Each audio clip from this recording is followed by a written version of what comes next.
Hey, this Arkniel Gaming at share ko sa inyo kung bakit maganda mag-participate sa Aspirants event. Itong video na itong nakuha ko sa previous Aspirants event.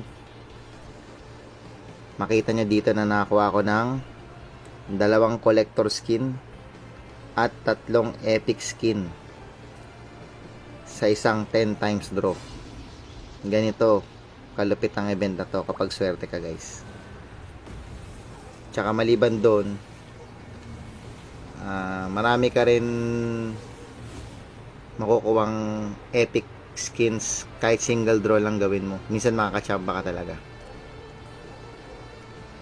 Kaya sa mga